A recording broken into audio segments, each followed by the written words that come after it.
5 мифов об Азербайджане. Миф 5. Азербайджан сохраняет культурное наследие коренных народов. Сохранение культурного наследия является одним из ключевых направлений в политике любого национального государства. Вызовы, с которыми в последние столетия сталкивается армянская государственность, непосредственно влияют на состояние материального культурного наследия на утраченных армянских территориях. Многочисленные независимые исследования на основе спутникового мониторинга, которые проводят международные организации и научные центры, занимающиеся вопросом сохранения культурного наследия, указывают на методичное и целенаправленное уничтожение культурно-исторических объектов на оккупированных Азербайджаном армянских территориях. После образования независимой республики Арцах 2 сентября 1991 года и победы в Первой Арцахской войне армянская сторона восстановила контроль над своей исконной территорией. В ходе кровавой 44-дневной войны в 2020 году Азербайджан захватил ряд территорий республики Арцах, включая жемчужину региона древний армянский город Шуши.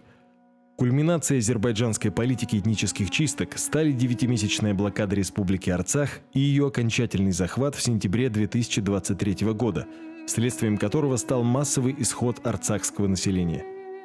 Под угрозой оказалось и культурно-историческое наследие армянского народа в Арцахе, будущее которого при сложившихся обстоятельствах предопределено – полное уничтожение. Снос армянских церквей и часовень, уничтожение кладбищ и памятников, фальсификация исторических данных и замена армянских топонимов – все эти методы азербайджанская власть активно использует с советских времен. В Нахичевани, исторически армянском регионе, ставшем азербайджанским эксклавом в период советской власти, правительство Азербайджана стерло практически все следы пребывания армян, включая средневековые церкви, хачкары, надгробия. Только в 1997 году в Нахичевани в ходе спонсируемой государством программы вандализма было уничтожено 108 армянских церквей, монастырей и кладбищ. В ноябре 1998 года очевидцы Саранского берега Аракса стали свидетелями разрушения хачкаров на кладбище Старой Джуги. Обломки надгробий с помощью кранов загружали в вагоны и вывозили по железной дороге. Вероятно, для использования в качестве строительных материалов. В связи с происходящим Армения выдвинула обвинения против азербайджанских властей.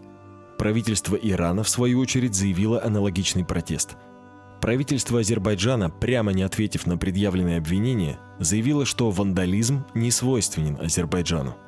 Согласно Международному совету по сохранению памятников и достопримечательных мест, западным СМИ и армянским источникам, уничтожение памятников архитектуры было организовано именно властями Азербайджана.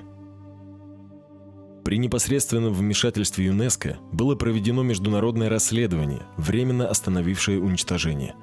В 2002 году разрушение кладбища возобновилось. Даже после преступных действий Азербайджана в 1998 и 2002 годах еще сохранилось около 2000 хачкаров. В августе 2005 года Стивен Сим, британский научный сотрудник, посетил Нахичеванскую автономную республику с целью узнать состояние армянских памятников региона. Он осмотрел кладбище из окна поезда Нахичевань-Джульфа. Все хачкары были сломаны и лежали на земле.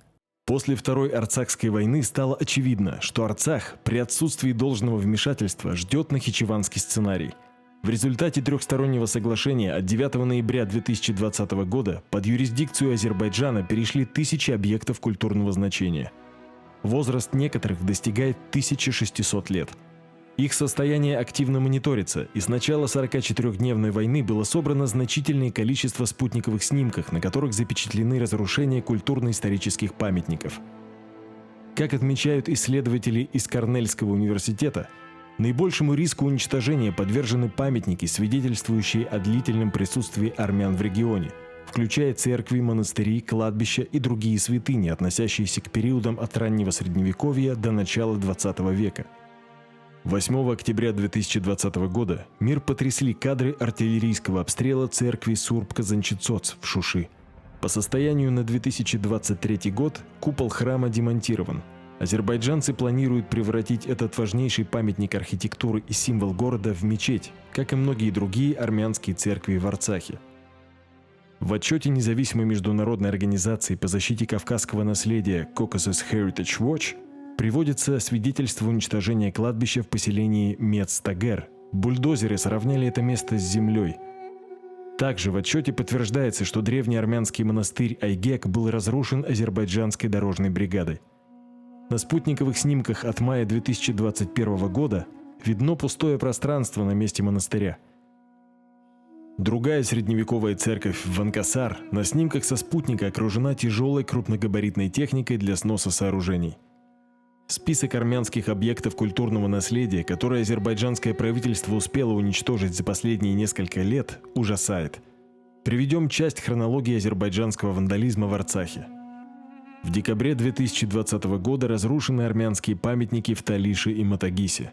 В марте 2021 года разрушена шушинская часовня Канач-Жам. В сентябре 2021 года разрушен мост Макун в селе Мец-Тагер Гадрутского района.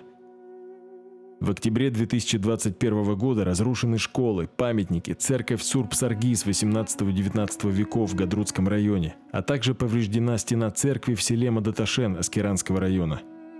В ноябре 2021 года разрушены армянские кладбища в селах Сгнах и Хинтагер Гадрутского района. С 2021 по 2023 годы разрушался мост Халивор 1835 года на реке Ишханагет. В сентябре 2023 года в ходе вооруженного нападения на республику уничтожаются армянские памятники на всей территории захваченного Арцаха, демонтируется памятник национальному герою Манте Мелконяну. Культурные памятники свидетельствуют о жизни целых поколений армян, которые их почитали и сохраняли. Уничтожить их значит стереть с лица земли не только культуру, но и народ. Как отметил в 2016 году историк искусства Барри Флат, физическое разрушение архивов, артефактов и памятников, в которые были вплетены сложные микроистории, означает, что теперь в этом прошлом есть вещи, которые не могут быть и никогда не будут известны. Как свидетельствует история, за этническими чистками, как правило, следуют все виды культурного геноцида, от вандализма до полного стирания культурного наследия с лица земли. Несмотря на то, что планомерное уничтожение армянских памятников на территориях доказано и подробно задокументировано, Азербайджан отрицает обвинения и продолжает заявлять о готовности сохранять и развивать армянскую культуру в Арцахе. Политика вандализма доказывает обратное. На всех захваченных до этого армянских территориях культурно-исторические памятники методично и планомерно уничтожались или присваивались.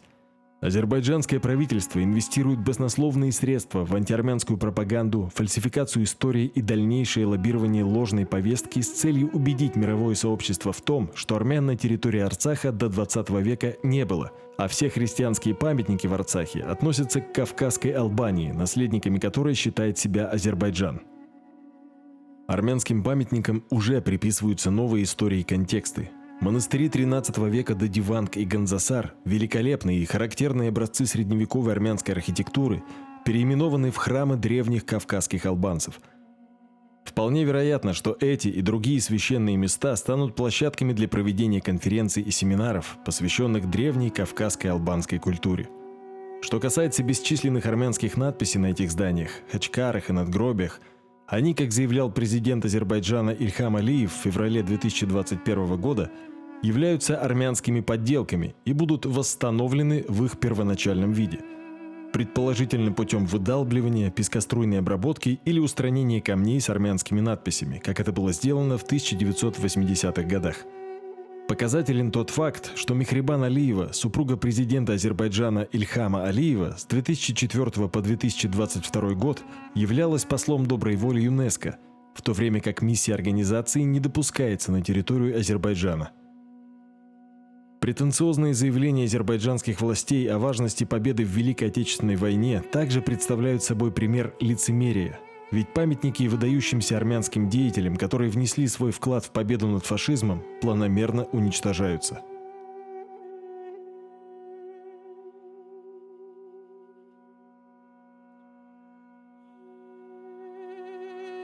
Деструктивная политика Азербайджана распространяется и на культурное наследие других этносов. Кладбище, расположенное на территории Наримановского района Баку, известное как Монтино, было самым большим христианским кладбищем в Азербайджане. Хоронили там русских и армян. Впервые в новейшей истории кладбище подверглось вандализму в феврале 1988 года. Тогда были разбиты и осквернены несколько десятков надгробных камней. Несмотря на то, что в то время над Баку маячила грозная тень Москвы, в ноябре того же года была предпринята еще одна попытка уничтожить Монтина. Из показаний очевидца. Очень охотно азербайджанские дети, особенно из азербайджанских школ, общались с баскуртами. Думаю, все знают, кто они. Да, они были там и сейчас есть. Вандализма тогда было, конечно, меньше, но периодически памятники на русском кладбище находились в разрушенном состоянии. Мы сразу поняли, чьих это рук дело. Первая мысль была о волках. Местные, конечно, пытались воспротивиться, поэтому ничего так и не предприняли. Говорили, что памятники от старости раскололись пополам, даже те, которым пара недель. Набеги на кладбище не прекращались до тех пор, пока оно не было полностью разрушено. Азербайджанское руководство цинично заявляло о том, что через территорию кладбища должны быть проложены жизненно важные для Баку дороги, поэтому его так называемая трансформация неизбежна. Власти великодушно разрешили перезахоронение на другом кладбище. К тому времени армян в Баку уже не оставалось, но даже русские жители не смогли спасти могилы родных. Кладбище уже было уничтожено. Исчезли также и надгробные плиты и памятники. Более того, кладбище в поселке Забрат, на котором предполагалось перезахоронить усопших христиан, также подверглось актам вандализма. Также разрушались русские кладбища в поселках Забрат, Бина, Сурханы. А на Каспийском острове Сары уничтожено более 500 захоронений русских воинов. Дорога к массиву Баксол выложена из плит с эпитафиями с христианского кладбища Монтина. Местная жительница рассказывает: «Пришла на Забратское русское кладбище, а там опять варварски разрушены несколько захоронений. Не в первый раз сталкиваюсь с таким вандализмом, но никогда никуда не обращалась, справлялась собственными силами. Поднимала сброшенные на земь кресты и памятники покойным родным и тем родственникам, которые давно покинули Баку. Сейчас там то же самое все происходит, но более масштабно, особенно кладбище. Есть ли смысл в этих действиях? Да вообще во всем, что они творят. Уничтожать литературу, запрещать говорить на государственном на тот момент языке, разрывать могилы и разбивать надгробные камни. Зверство». Начиная с весны 2008 года в Баку открылся новый прибыльный бизнес – продажа чернозема с кладбища. Зажиточные бакинцы и жители окрестных городов вывозили со своих приусадебных участков солончаковую землю и заменяли ее плодородным кладбищенским черноземом, завозя вместе с почвой в свои дворы людские останки. Закупали кладбищенскую землю и азербайджанские аграрные бизнесмены, снабжающие российские рынки помидорами и арбузами. Национальная и религиозная нетерпимость не оставляли места для сомнений в адекватности подобных действий. В Баку были русские и азербайджанские школы, я в русской учился. Там были и чеченцы, и лезгины, и татары, и русские, разумеется. А вот азербайджанские школы, там учились исключительно азербайджанцы, преподавали азербайджанцы. Даже программа была особая какая-то. Чем-то, знаете, напоминала школы для белых в США, образовательные учреждения для избранных. Там работники и ученики даже вели себя по-другому. Они испытывали больше ненависти ко всем неазербайджанским нациям и их культурам. А ведь это еще при Союзе, даже не 90-е. В первую очередь, конечно, на армянах срывались. Но было и такое, что заходили ночью в дома. Если видели литературу на армянском или на русском, но об армянах, то сразу, не раздумывая, занимались убийством и насилием. Даже если люди были не армяне, а, предположим, русские. Литературу, естественно, также уничтожали. А было и такое, что русских армян из окон выкидывали. В 2001 году азербайджанцы разрушили еврейское кладбище, расположенное в одном из пригородов Баку, у Волчьих ворот. Были осквернены около 50 могил. Их повалили и разгромили, словно по определенной схеме, что четко указывает на целенаправленный характер акции. Данное кладбище находилось рядом с гаражным кооперативом и небольшими автомастерскими, производственными отходами которых стали заваливать соседние еврейские захоронения. Когда мусора накапливалось слишком много, владельцы гаражей сжигали их прямо на могилах. Важно отметить и отношение властей к коренным этносам на территории Азербайджана. Интересно, например, положение аварцев в 90-х и начале нулевых. В 2001 году в городе Закаталы был взорван памятник, посвященный имаму Шамилю, одному из лидеров Северокавказского национального движения. Памятник был установлен в 1992 году местными аварцами. Факт уничтожения подтверждало и азербайджанское МВД. Памятник воспринимался как символ северокавказского духа борьбы, что шло вразрез с азербайджанской государственной повесткой, не оставляющей места для национального самоопределения этнических меньшинств. Еще с 1922 года, когда Закатальский, Белоканский и Кахский районы были переданы по решению Закавказского бюро ЦК ВКБ в состав Азербайджанской ССР, под запретом было изучение аварского языка. На телевидении и радио передачи велись исключительно на азербайджанском языке. Регион активно заселялся азербайджанцами. При переписях населения и выдаче документов аварцев насильно заставляли идентифицировать себя как азербайджанцев. Имели место убийства аварских политических деятелей и бизнесменов. Так, в 1996-м был убит депутат парламента, выходец Закатальского района Али Анцухский.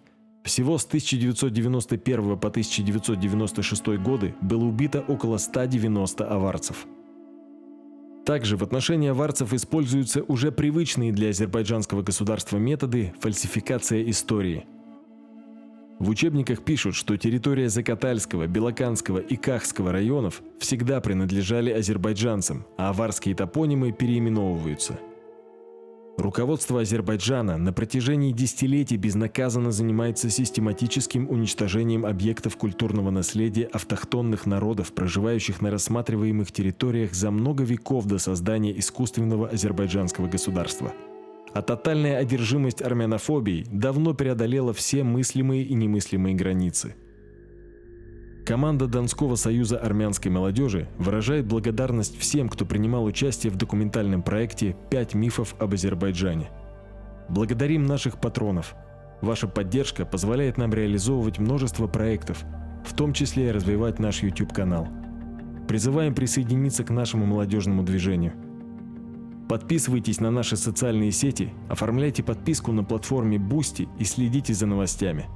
Вместе мы сможем противостоять вызовам.